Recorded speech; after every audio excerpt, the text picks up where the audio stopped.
मित्रों, ये तस्वीर कर्नल संतोष बाबू की है, जो कि साउथ इंडिया की रियासत तेलंगाना में 1983 में पैदा हुए और इंडियन फोर्सेस इन्होंने ज्वाइन की थी। बड़े बेहतरीन ऑफिसर थे, इनका कैरियर अच्छा रहा। 2020 वाला जो लद्दाख में चाइना और इंडिया का क्लैश हुआ था, वहाँ पर चाइनीज़ फोर्सेस के हाथों ये मारे गए थे। आज भारत जोड़ो यात्रा के दौरान राहुल गांधी ने बीजेपी और मोदी से कर्नल संतोष बाबू के बारे में सवाल किया है कि मोदी कौम से झूठ बोल रहा है। ये राहुल गांधी ने कहा है कि कौम से झूठ बोल रहा है।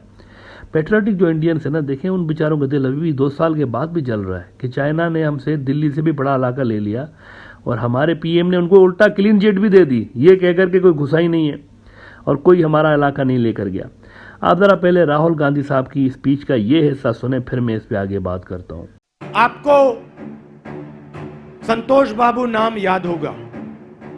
मैं आपको याद दिलाना चाहता हूं कि हिंदुस्तान के प्रधानमंत्री ने संतोष बाबू की शहादत के बाद हिंदुस्तान की जनता को कहा कि चाइना ने हिंदुस्तान की कोई जमीन नहीं ली। अगर चाइना ने हिंदुस्तान की जमीन नहीं ली तो संतोष बाबू जी शहीद क्यों हुए? प्रधानमंत्री ने संतोष बाबू का अपमान किया है। आज हिंदुस्तान की 2000 स्क्वायर किलोमीटर जमीन चाइना के हाथ में है। हिंदुस्तान की सेना चाइना की सेना के साथ बातचीत कर रही है, नेगोशिएशन कर रही है जमीन वापस लेने के लिए। 2000 किलोमीटर मतलब दिल्ली से ज्यादा जमीन उठा के ले गए। संतोष बाबू की शहादत का अपमान किया प्रधानमंत्री ने झूठ बोलकर। चाइना के पास 2000 स्क्वायर किलोमीटर हिंदुस्तान की जमीन आज है। मेरा सवाल है, प्रधानमंत्री इसके बारे में क्या कर रहे हैं और कब करेंगे? ये मुझे कहना पड़ा क्योंकि ये संतोष बाबू जी की याद में कहना पड़ा और उनकी जो कुर्बानी है उसको हम कभी नहीं भूलने वाले। मित्रों, मोदी जी और बीजेपी वाले इसका जवाब नहीं देंगे क्योंकि उनके पास जवाब नहीं है। उन्होंने कई मौके पे इंडिया के साथ गलत बयानी की हुई है, झूठ बोला है कौम के साथ। इसमें ये कोई पहला वाकया नहीं है, उन्होंने पहले भी की हुई है। ये तो उसमें से एक था ना। बहरहाल आज असल में जिस पे मैंने बात करनी है मुद्दे पे, वो एक बहुत बड़ी डेवलपमेंट पे बात करनी है जो कि इंडियन ओशन में हुई है। इंडियन ओशन जो कि इंडियन नहीं रहा, इसके अंदर चाइना की सबमरीन्स और अंडर वाटर ड्रोन्स की डिप्लॉयमेंट की खबरें सामने आ रही हैं। मतलब पहले से ही ड्रोन्स डिप्लॉयड थे, लेकिन अब शायद उन्होंने कुछ और भी कर दिए हैं और वो भी काफ़ी तादाद में किए हुए हैं। आपको याद होगा 2-4 रोज़ पहले मैंने बात की थी कि अगर इंडिया चाइना वॉर की सूरत में India straight of Malacca block कर देता है, अगर उनका प्लान बना हुआ है इस तरह का, तो it won't help new Delhi. ये काफ़ी नहीं होगा क्योंकि उधर ही सिंगापुर और इंडोनेशिया और इन एरियाज़ में मज़ीद 3-4 रास्ते ऐसे हैं जिनको अल्टरनेट के तौर पे यूज़ कर सकता है China as a main sea route, including Lombok जो कि इंडोनेशिया में, और मलाका स्ट्रेट को तो वो कर सकता है, और सुंडा स्ट्रेट भी है वहाँ पर, उनको भी कर सकता है। यहाँ पर इन सारे इलाकों में पहले ही चाइनीज सबमरीन्स और सी ड्रोन्स जो हैं वो डिप्लॉयड हैं, पेट्रोलिंग कर रहे हैं। सुंडा स्ट्रीट ये जो है ना इंडोनेशिया में, यहाँ चाइनीज सबमरीन के अलबत्ता परमानेंटली प्रेजेंट होने के मुझे चांसेस कम नजर आ रहे हैं। Why so, I will explain in a moment. पहले जरा आप द डिप्लोमेट की ये कल की रिपोर्ट देख लें।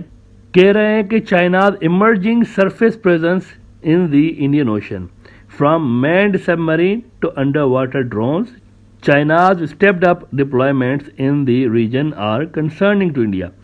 ये जो अंडर वाटर ड्रोन्स हैं चाइना के, ये आर्टिफिशियल इंटेलिजेंस के जरिए खुद ही ऑपरेट कर रहे होते हैं अपने आप को, और ये सबमरीन्स और वॉरशिप्स को डिटेक्ट कर रहे होते हैं, उनको फॉलो कर रहे होते हैं, और ये किसी रेडार में नहीं आते। 2010 से लेकर चाइना खामोशी के साथ इनको बना रहा है। अब सुंडा स्ट्रेट में मैंने क्यों कहा कि चाइना की सबमरीन्स के बहुत ज़्यादा प्रेजेंस, मुझे इसकी चांसेस कम नजर आ रहे हैं, और हो सकता है कि कुछ सबमरीन्स वहाँ से क्रॉस भी कर लें, लेकिन उनकी बहुत ज़्यादा प्रेजेंस के चांसेस मुझे कम नजर आते हैं। ये जो सारे रास्ते हैं ना, ये इंडियन ओशन को जाते हैं। ये खित्ता मैं आज को इसलिए आपको दिखा रहा हूँ रीजन, क्योंकि ये बड़ा इंपॉर्टेंट है, इंडिया की सिक्योरिटी के हवाले से बड़ा इंपॉर्टेंट है।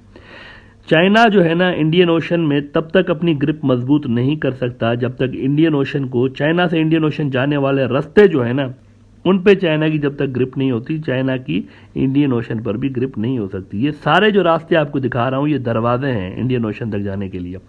These are the doors of Indian Ocean. Sunda strait जो है इसकी डेप्थ है कुल 50 मीटर ओनली। फिर यहाँ पर ऑयल प्लेटफॉर्म्स भी हैं कुछ, ये भी रिपोर्ट्स हैं। फिर फिशिंग जोन्स भी हैं यहाँ पे, तो मछलियाँ पकड़ने वाली कश्तियाँ बड़ी तादाद में होती हैं। इसीलिए सुंडा स्ट्रेट को रेगुलरली सबमरीन्स की गुजरगाह बनाना मेरे हिसाब से चाइना के लिए ज़्यादा मुनासिब नहीं होगा। लंबोक और मलाका स्ट्रेट बहुत डीप है, यहाँ पर आमदरफ्त ज़्यादा होती है। सबमरीन्स को हमेशा डीप वाटर्स चाहिए होते हैं, जितना पानी नीचे होता है उतना बेहतर होता है सबमरीन के लिए। ये नहीं मालूम कि अंडर वाटर ड्रोन्स जो उन्होंने डिप्लॉय किए हैं वो कितनी तादाद में किए हुए हैं।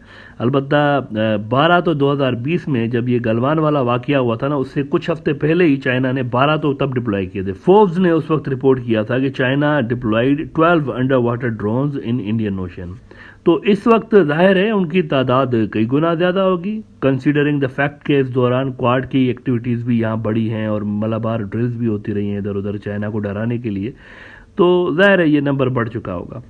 BJP should come forward and tell Indian nation that apart from Hindu Muslim politics what they have done to counter these Chinese threats. ये जो चाइना के प्लान हैं, चाइना की एक्टिविटीज़ बढ़ रही हैं इंडियन ओशन में, बीजेपी ने क्या किया है 2014 से लेके इस सारे अरसे में? उन्होंने क्या किया है चाइना को रोकने के लिए? इंडिया की जो प्रेजेंस यहाँ पर हमेशा से रही है इंडियन ओशन के अंदर, इंडिया की भरपूर प्रेजेंस रही है जो कि सुकड़ गई है।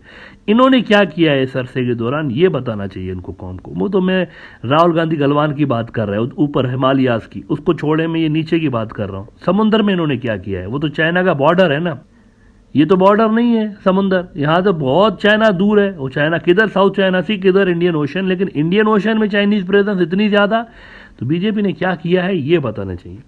क्या वो लोगों को रवायती हिंदू मुस्लिम सियासत में लगा के चाइनीज कार्रवाइयों को क्लीन चिट देते रहेंगे आगे भी, ये कह करके कोई घुसाई नहीं है मित्रों, कोई घुसाई नहीं है? क्या वो ऐसे ही करते रहेंगे, या अब वो पब्लिक को क्लियर करेंगे कि हम फेल हो गए, we are punching above the weight, हम में कैपेबिलिटी नहीं थी लेकिन फिर भी हमने पंगा ले लिया है चाइना से? दैट वी नीड टू सी कि बीजेपी क्या कहती है। मेरे हिसाब से उनकी पॉलिसीज ऐसे ही चलती रहेंगी। पब्लिक को खुद अवेयरनेस उसके अंदर आनी चाहिए, इंडियन पब्लिक के अंदर, कि उनके साथ क्या हो रहा है।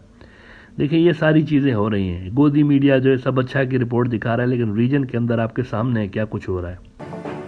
आज हिंदुस्तान की 2000 किलोमीटर 2000 स्क्वायर किलोमीटर जमीन चाइना के हाथ में है। हिंदुस्तान की सेना चाइना की सेना के साथ बातचीत कर रही है, नेगोशिएशन कर रही है जमीन वापस लेने के लिए। 2000 किलोमीटर मतलब दिल्ली से ज्यादा जमीन उठा के ले गए। चाइना के पास 2000 स्क्वायर किलोमीटर हिंदुस्तान की जमीन आज है। मेरा सवाल है प्रधानमंत्री इसके बारे में क्या कर रहे हैं और कब करेंगे?